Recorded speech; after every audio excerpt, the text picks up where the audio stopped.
जय श्री बृहस्पति देव। जय श्री राधे कृष्ण। आइए आज आप सब सुनेंगे गुरुवार व्रत की कथा। प्रत्येक गुरुवार को जो कि भगवान बृहस्पति देव की कृपा प्राप्ति के लिए व्रत को धारण किया जाता है।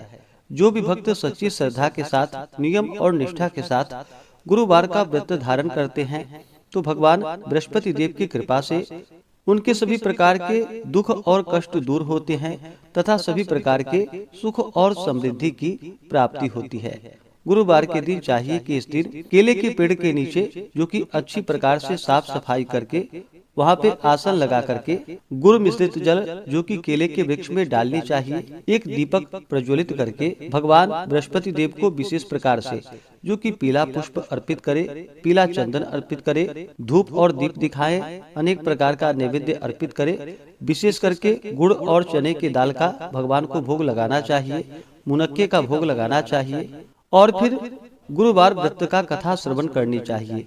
जहाँ पर भी केले का वृक्ष ना हो तो आप भगवान बृहस्पति देव की फोटो या प्रतिमा रख करके उनका पूरे विधि विधान के साथ पूजन करें। भगवान बृहस्पति देव अपने भक्तों के सभी प्रकार के मनोरथों को सिद्ध कर देते हैं। तो आइए सुनते हैं गुरुवार व्रत की कथा। तो बोलिए प्रेम से भगवान बृहस्पति देव की जय, भगवान विष्णु की जय, माता लक्ष्मी की जय। कथा के अनुसार प्राचीन काल में एक बहुत ही निर्धन ब्राह्मण रहता था। उसके कोई संतान ना थी। वह नित्य पूजा पाठ करता। उसकी स्त्री ना स्नान करती और ना ही किसी देवता का पूजन ही करती थी। इस कारण ब्राह्मण देवता जो कि बहुत दुखी रहते थे अपनी पत्नी को बहुत समझाते किंतु उसका कोई परिणाम ना निकलता। भगवान की कृपा से ब्राह्मण के यहाँ एक कन्या उत्पन्न हुई। कन्या बड़ी होने लगी। प्रातः स्नान करके वह भगवान विष्णु का जप करती, बृहस्पतिवार का व्रत भी करने लगी। पूजा पाठ समाप्त कर जब पाठशाला जाती तो अपने मुट्ठी में जौ भरकर ले जाती थी और पाठशाला के मार्ग में डालती हुई जाती थी। लौटते समय वही जौ जो कि स्वर्ण के हो जाते थे तो उसको बीन कर घर ले आती थी। एक दिन वह बालिका सूप में उन सोने के जौ को फटक कर साफ कर रही थी कि तभी उसकी माँ ने देख लिया और कहा कि हे बेटी, सोने के जौ को फटकने के लिए सोने का सूप भी तो होना चाहिए। दूसरे दिन गुरुवार था। कन्या ने व्रत रखा और भगवान बृहस्पति देव से सोने का सूप देने की उनसे प्रार्थना की और कहा कि हे प्रभु, यदि सच्चे मन से मैंने आपकी पूजा की हो तो मुझे सोने का सूप दे दो। बृहस्पति देव ने उसकी प्रार्थना स्वीकार कर ली और रोजाना की तरह वह कन्या जौ फैलाती हुई पाठशाला चली गई। पाठशाला से लौटकर जब वह जौ बीन रही थी तो बृहस्पति देव की कृपा से उसे सोने का सूप मिला। उसे वह घर लेकर आई और उससे जौ फटककर साफ करने लगी, परंतु उसकी माँ का वही ढंग रहा। एक दिन की बात है, कन्या सोने के सूप में जब जौ को साफ कर रही थी उस समय उस नगर का राजकुमार वहां से निकला। कन्या के रूप और कार्य को देखकर वह उस पर मोहित हो गया। राजमहल आकर वह भोजन तथा जल त्याग कर उदास होकर लेट गया। राजा को जब राजकुमार द्वारा अन्न और जल त्यागने का समाचार प्राप्त हुआ तो अपने मंत्रियों के साथ वह अपने पुत्र के पास गया और पूछा कि हे बेटा, तुम्हें किस बात का कष्ट है? किसी ने तुम्हारा अपमान तो नहीं किया अथवा कोई और कारण है? मुझे बतलाओ, मैं वही कार्य करूंगा जिससे तुम्हें प्रसन्नता की प्राप्ति हो सके। अपने पिता की बातें सुनकर राजकुमार बोला कि हे पिताजी, मुझे किसी बात का दुख नहीं है।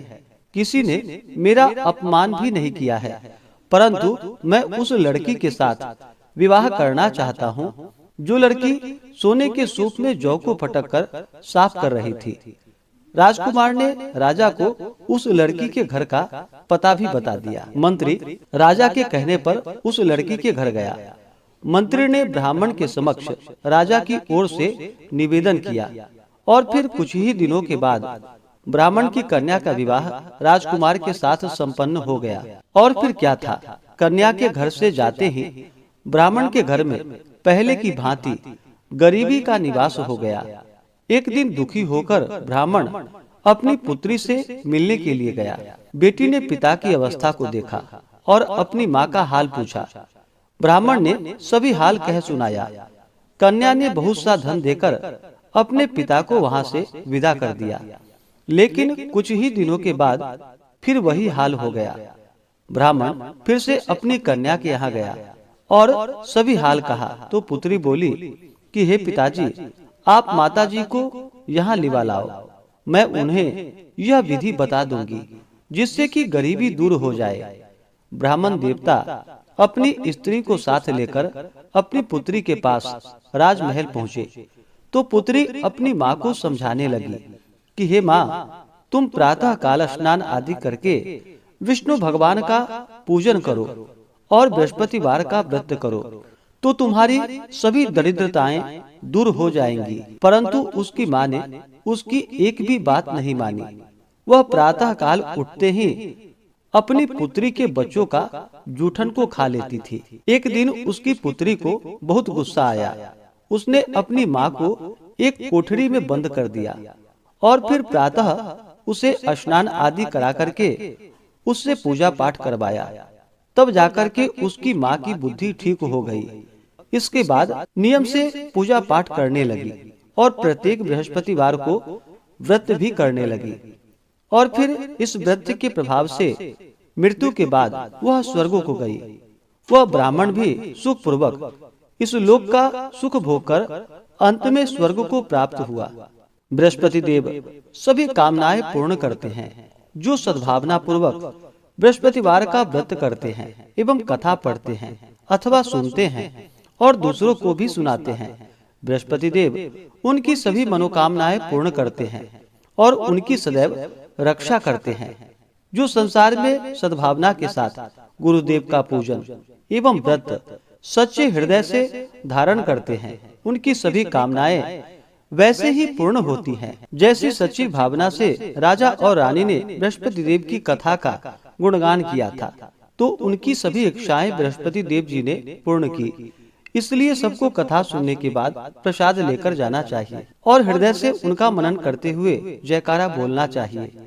तो बोलिए प्रेम से भगवान बृहस्पति देव की जय, भगवान विष्णु की जय, माता लक्ष्मी की जय, सर्वदेवी देवता की जय।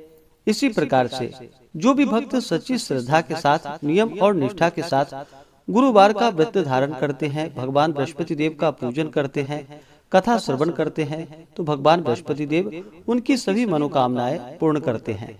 गुरुवार के दिन जो भी भक्तजन व्रत को धारण करने वाले हैं, गुरुवार के दिन कुछ बातों का ध्यान भी रखना चाहिए। गुरुवार के दिन इस दिन शुद्ध और सात्विकता का पालन करना चाहिए, ब्रह्मचर्य का पालन करना चाहिए। इस दिन बाल, दाढ़ी, नाखून आदि नहीं काटनी चाहिए। इस दिन पूजन में पीले वस्तु का प्रयोग करना चाहिए और भोजन में भी पीले वस्तु का प्रयोग करना चाहिए।